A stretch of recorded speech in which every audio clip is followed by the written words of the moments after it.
This organ here, at a glance, I'm estimating, has about 30 stops. And that would put it in the range of about 1,000 pipes. And we can't see these pipes. They are behind a screen, but they would range in size from pipes that are 16 feet long. That's a 16-foot pipe made out of wood. And it would, and then some other pipes would be the size of like a thumbnail. Hear that one? Yeah. Yeah. So and that little one up there would be made out of like a mixture of like lead and tin, and very, very small. Other physical characteristics here. If you're familiar with a piano, you'd readily find your way around an organ. The keyboards are still made up of groups of 2 and 3 black notes. But if you notice there, I said keyboards. So there's, on this organ, 3 different keys, sets of keyboards. Can I jump in? Yeah. So we also call them raised notes, the sharps and the flats. Ah, thank you. And Appreciate that. the lower notes are, if we say white notes, those are the lower notes. Raised are the black notes. I actually asked myself that a couple days ago, if I could use that term. Yeah. Raised notes and lower notes? Yeah. So there are 3 sets of raised and lower notes that you would play with your hands. Why? Why do you need so many? I don't know. It kind of helps you jump around a little bit. Here I'm trying to... So, it's like an old-fashioned synthesizer, right? Because you just get lots of different sounds available to you. So that's a new sound in there. And I can add in another sound even.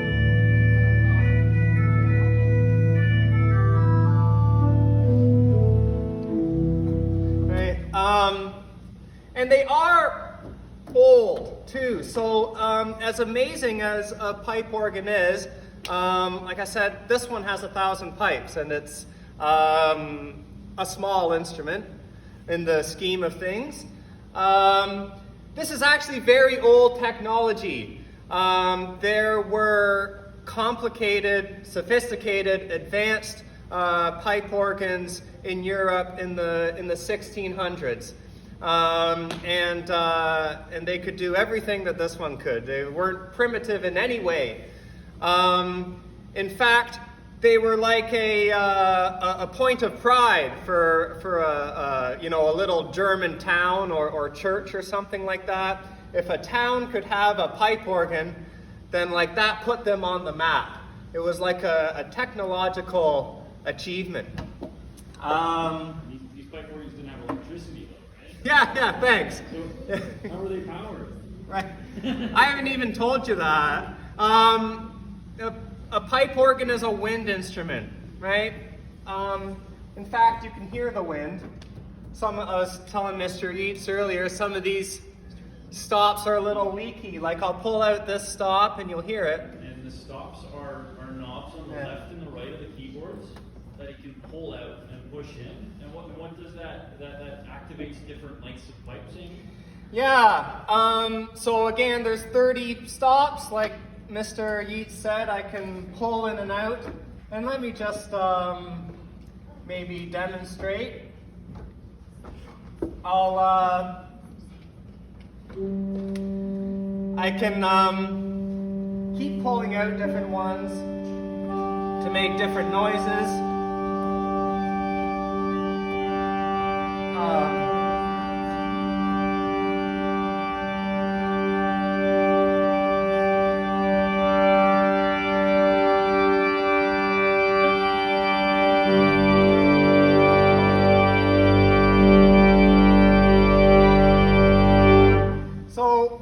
you get a lot of colors on a pipe organ. The colors are meant to imitate an orchestra sometimes, which is a whole school of organ playing where they imitate orchestral songs. Because you have this group of stops that's called like strings. We call those strings. I'll play some different strings even. This organ has lots of strings. It has trumpets, which may not sound at all like a trumpet. But that's called a trumpet anyway. It's got what we consider to be like the classic organ sound, which is just like a...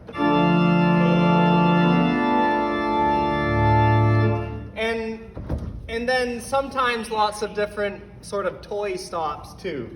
This one doesn't have any, but still air powered. You can get like twinkling bells and chimes and stuff like that. Any questions about like the physical characteristics before I maybe play a song? Yes, Connor? So when you play, is it like a piano? Does it hit more than one string? Like, how does the inside mechanisms, like when you play a key, how does that work? Yeah. That's a complicated question.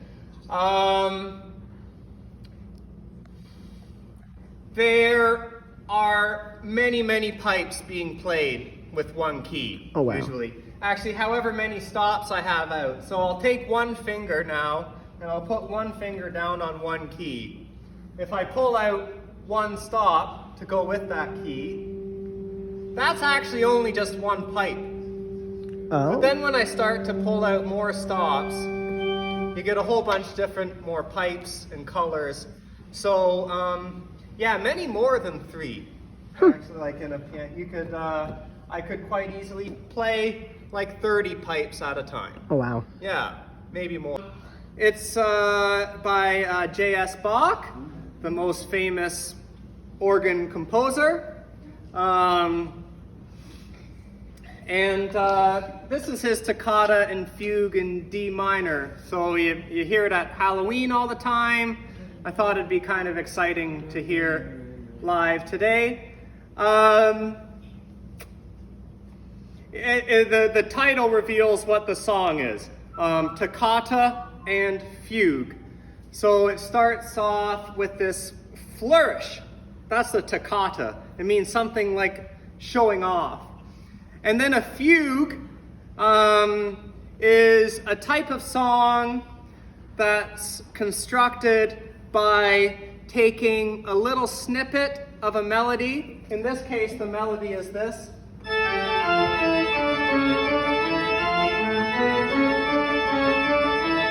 And rearranging it as many times as imaginable, putting it above and below other iterations of that melody, playing it backwards, playing it slower, faster, all kinds of stuff.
is Vierne. He was another one of these master improvisers. Visual impairment was no barrier to him becoming one of the biggest names in the pipe organ world. There's a famous story about him. He was doing a concert, and as part of all of his concerts, he was going to do an improvisation, which somebody from the audience would give him a melody, and he'd go off on it, sometime for a very long time.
It's ostinato. That's an Italian word for a piece in a fragment of melody that repeats over and over and over and over and over and over and over and over. And you hear this throughout the whole song, nonstop. And what you hear in the ostinato is the bells of a church in France. So the church bells rang in this pattern, just like, you know, Big Ben goes bum bum bum ba. These bells did something like this, and Vierne wrote a piece on them.